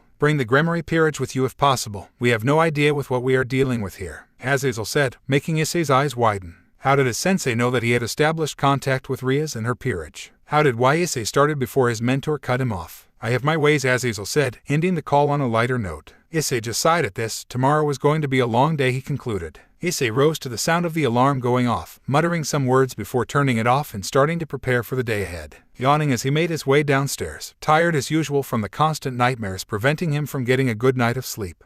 Maybe I should get Koneko-chan to join me again sometime, Issei thought to himself as he reminisced about their night together, one of the few times that Issei had been able to properly sleep without any nightmares disturbing him. Regardless of his tiredness, Issei completed the remainder of his morning routine before setting off towards Kyo Academy. He had classes today after all. Scene change. Issei noticed that he was slightly late for class as his other classmates were already sitting in their seats as he entered the classroom. Upon noticing that Issei had returned to class after not showing up the day before, the class started whispering to each other, mainly the girls, as they came up with theories as to why their classmate had not been present the day after the Prince of Kyo Academy had taken him with him. I thought you were joking at first, but maybe they really are an item, Issei picked up from one of the whispers due to his enhanced hearing, much to his dismay. Oh, Hyoudou-san, you decided to show up today, the teacher queried him, making him internally sigh at having to come up with an explanation as to why he had not shown up to class the day before. I did not feel very good yesterday, so I decided to spend the day in bed, Issei replied with a blank expression on his face, hoping the teacher would buy his excuse. In bed this soon? Hyoudou-san must be more aggressive than we thought. Issei heard some girls whispering not so quietly to each other, making Issei's sweat drop. I am starting to think that the girls in this school are more perverted than the boys, Issei thought to himself. Very well then, please go to your seat. Class is about to start, the teacher replied, making Issei shrug before he went and sat down, preparing for yet another arduous battle against his will to sleep during the lecture. Scene change. Class had ended and Issei was making his way towards the Occult Research Club's club building to officially sign up as a member, and to ask for their assistance with handling the ritual that were going to occur later in the evening. Upon entering the Occult Research Club's club building, Issei made his way towards the main office where he assumed the club members would have gathered at, remembering the way from his previous visits. Knock knock, come in, Issei heard Ria's reply from the other side of the door before he opened it and entered the room. Welcome back, Issei-san, please take a seat, Ria said with a smile as she motioned towards the sofas where the rest of her peerage were sitting. Issei nodded as he went to sit next to Koneko on the sofa, flashing her a small smile before he sat down. Now that we are all gathered here, let us get you officially signed up as an orc member, Ria said as she took a small bundle of papers from Akino before handing them over to Issei, who sat across from her. Issei skimmed through the papers quickly, and as he did not notice anything out of the ordinary within them, he concluded that he was ready to sign them. Alright, everything seems to be in order. Could I have a pen so I can sign these documents? Issei queried as he did not have a pen on him at that time. Here you go, Issei, Kiba stated, handing over a pen that he had brought out of his pocket. Thanks, Kiba, was the reply he got from Issei as he started signing the documents, making Ria surprised at their interaction. Since when did they get so close? Ria thought to herself as she had not been there to notice the events that had gone on inside the club room after Issei had awoken yesterday. After a moment of silence, Issei handed back the documents that he had signed to Ria so she could look over them. Ria checked the documents quickly to ensure that Issei had not missed signing anything. Noticing that everything was in order, she simply stowed the documents away before smiling. And now that that is done, you are hereby an official member of the Occult Research Club, Ria exclaimed with a smile. Looking around, Issei noticed that the rest of the orc had equal smiles on their faces. This made Issei give his own slight smile in return. Thank you for having me, Issei replied. And with that, the club room filled with chatter as the orc members discussed about various topics. Issei was enjoying the atmosphere, although he still had Azazel's request nagging in the back of his head. Issei, noticing that Issei had gone quiet, Kiba queried him, wondering as to why his friend looked so absent-minded. Issei replied as he noticed the look the rest of the club were giving him. Sorry, I was just thinking about some things, Issei replied, making the rest of the Occult Research Club wonder what he was thinking about. Well, the truth is that I did not only come here today to sign the documents, Issei replied, making Riaz raise an eyebrow. And what would your other reason be? Riaz asked, curious about what other reasons he could have for coming here. Well, the truth is that I actually came here to ask for your assistance with something, well, all of you actually, Issei replied cryptically, surprising the rest of the Occult Research Club. You need our help? Akino questioned him, wondering what her junior was up to. Yes, you see, Issei started, as he carefully picked his next words. There happens to be a ritual going down in the abandoned church near Kyo Academy later tonight at midnight. I was asked to bring you along as backup in case things go awry, Issei said, shocking the members of the Occult Research Club. A ritual? By whom? For what purpose? Ria stuttered out as she started shooting off questions his way. Yes, a ritual. Apparently a couple of stray fallen angels are attempting to extract a rare sacred gear from its wielder, Issei said, making Riaz go wide-eyed. She was not aware of the exact process, but she knew very well that it would not be a pleasant process. Furthermore, what were fallen angels doing in her territory? The orc just sat and tried to comprehend what Issei just had brought forward. And who told you about this? Riaz questioned Issei, making him sigh. My sensei, Issei stated, wanting to avoid having to reveal just who he was referring to. Your sensei? Who is this person? Akino asked Issei, curious about the identity of the aforementioned person. Unfortunately, I am not able to say that, Issei said as he slowly shook his head. I see, Akino replied. And how did this person get a hold of this information? Riaz asked, slightly doubting Issei's intentions. I am afraid that I am not able to reveal that either, Issei stated awkwardly. He could clearly see how what he was saying was doubtful at best. The room remained silent, nobody quite sure as to what to reply to this. If Senpai asks for our help, that must mean that it is something important, right? Koneko said, looking over at her senpai with a wondering look. Seeing Issei nodding at her made her come to a conclusion. Alright, I will help senpai, Koneko said, making Issei perk up. He had started to doubt whether or not he would be able to get their assistance in this matter or not. Koneko-chan, Ria stated, surprised at how affectionate she seemed towards their newest club member. How could I call myself your friend if I did not help you out when you came asking for help? Kiba said with a smile. Issei was taken aback at first, before returning the smile. If my junior comes to me for help, then it is my duty to show him my guidance, Fufufu. Akino stated with a slightly devious smile, making Issei sweat drop. No doubt she will use this to blackmail me in the future, Issei said to himself, amused at her response. Riaz just looked at how accepting her peerage was, making her feel a slight tinge of shame. How could she deny his request when he came asking her like this? Well, I do suppose that you would need my help in this matter. After all, this is my territory they are trespassing on, Riaz stuttered out, attempting to seem prideful and benevolent. At her statement, the rest of the orcs started laughing at her tone. It did not suit their kind Butchu after all. Moo, Riaz exclaimed in annoyance at their laughter. Well then, Issei, you said that this ritual would occur at midnight, correct? Riaz stated, wanting confirmation. At this, Issei just nodded. Let us meet up at 11:30 near the church then. Does that work for everyone? Riaz said, asking everyone for their input. Seeing them nod, Riaz just turned to Issei again and smiled. Thank you all for your help. I need to get going. I will see you all later tonight, Issei said as thanked his fellow club members with a small bow before leaving the Occult Research Club's club building, making his way home. Scene change. Issei was making his way home as he noticed a lone nun walking down the street, looking quite troubled. Hey, are you all right? Issei asked the nun, watching as she slowly tilted her head to the side. Does she not understand Japanese? Issei thought to himself, wondering which language the nun could possibly understand. Hey, do you speak English? Issei asked without a hint of Japanese in his voice. He had been brought around by Azazel a lot during his mentorship, so being unable to understand English would have led to complications.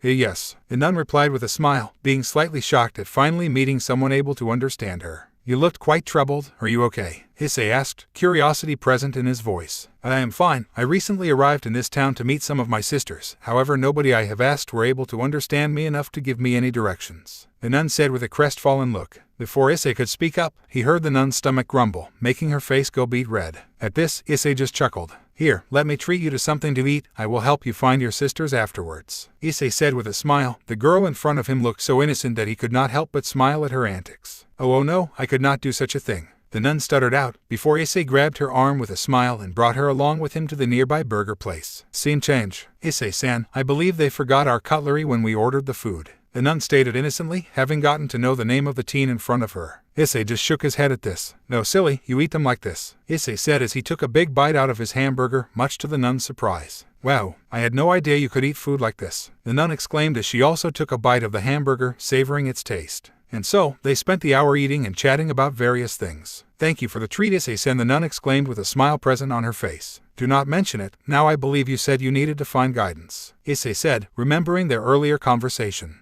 Yes. Well, I am not quite sure what to do. I do not remember the address that I was supposed to meet them at, the nun stated, making Issei frown. How were they supposed to find the address if she herself were not aware of it? Then Issei got another idea on how to solve the problem. If we went to a phone booth, would you be able to call them and ask for instructions? Issei wondered. This would be the simplest solution to their problem after all. Yes, that could work, the nun exclaimed, having entirely forgotten about that possibility. And so, the pair went to a nearby phone booth that Issei paid for, allowing the nun to call and ask for directions. After a couple of minutes talking, the nun stepped out of the booth, thanking Issei for letting her use it.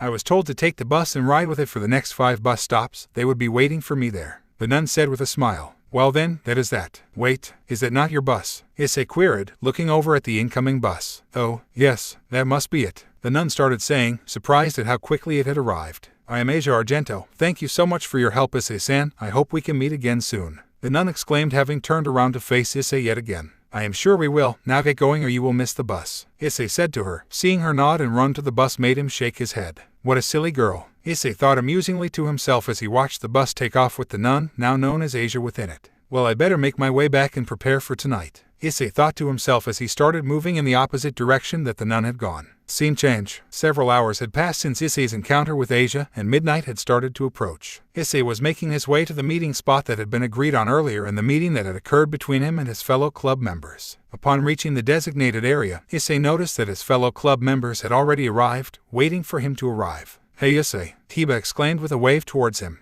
At this, Issei just replied with his own wave. Noticing the looks everyone was giving him made Issei question their intention. Why does it look like they are waiting for me to? Oh right, I am the one that requested their assistance. Naturally that would make me the leader for the mission, Issei thought to himself as he came to the realization that he would be the one to command this mission. Thank you all for arriving at such short notice. There is no time to waste. Let us get going, Issei said in an authoritative tone. Seeing the other club members nodding at this, he started to make his way towards the church, the rest of the club following in a tow.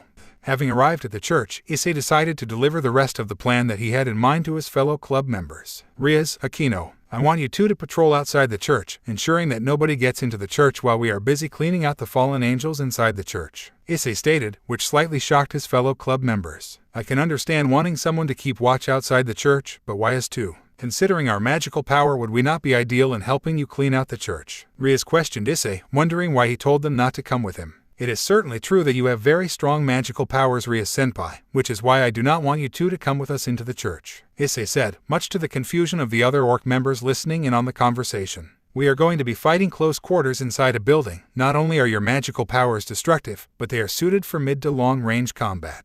You would not only be at a disadvantage, but you would also risk bringing the church down onto us if you accidentally applied too much power into one of your spells. Issei continued clarifying his intentions to Riaz and her peerage. That makes sense, but why did you decide not to bring me along, Issei-san? Aquino asked, this time using the proper honorific. This was not the time to tease around, she decided. Well, mainly because I do not want Riaz-senpai to guard on her own. I do not doubt her abilities, but I would rather be safe than sorry, Issei stated, making Aquino nod along to his statement. It seemed logical after all. And for the second part, you have good chemistry with Riaz-senpai. I trust that you will be able to keep her safe. You are her queen after all, Issei said, to which Aquino only smiled. Kiba and Koneko-chan, you are both suited for close quarters combat. You will follow me into the church, Issei said, making them nod in reply. Alright, time is running dry. Let us get this started, Issei stated, making a motion for Kiba and Koneko-chan to follow him into the church. Upon entering the church, they could see a lone shadow standing against one of the inner church walls.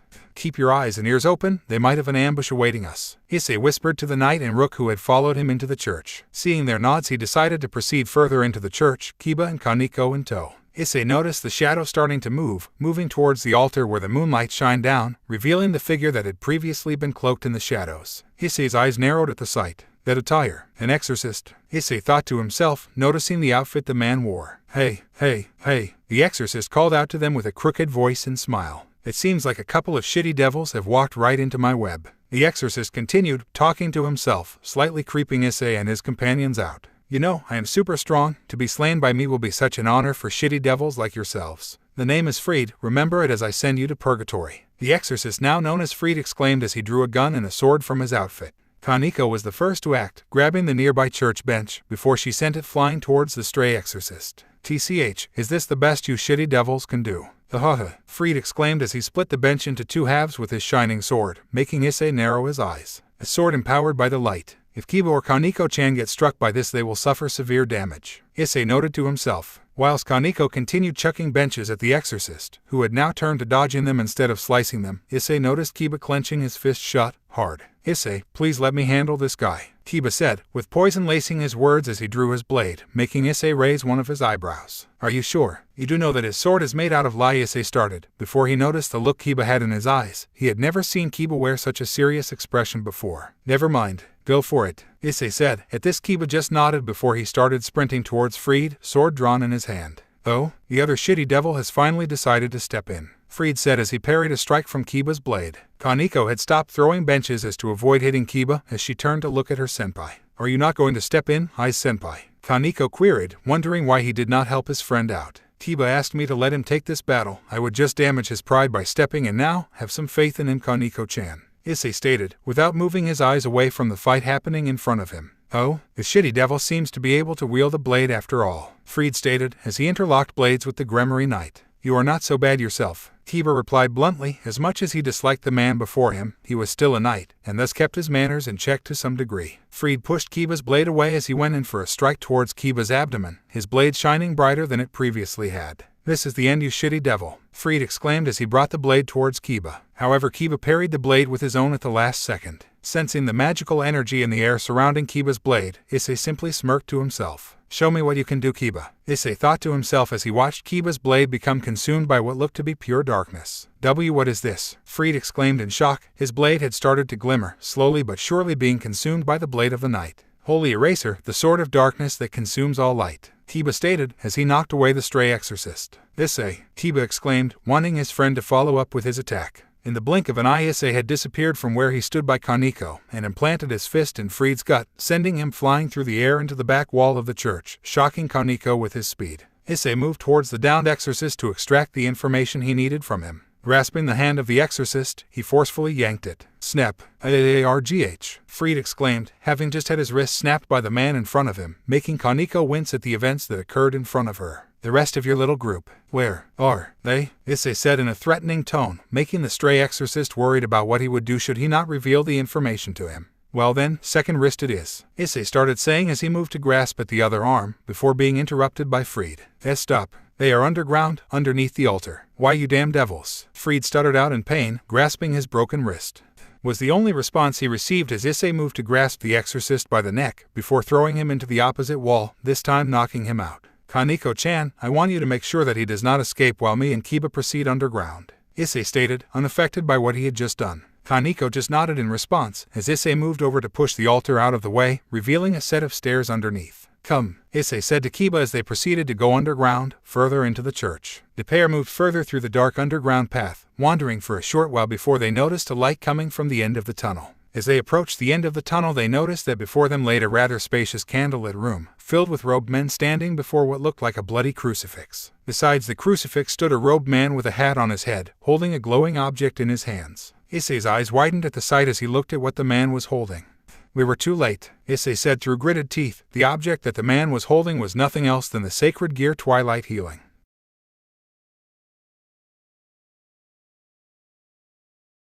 Okay, sadly the chapter is over. And if you enjoyed, just leave a like and subscribe with post notification, so when the next chapter is ready, you will be notified. Okay, see you in the next video. Bye.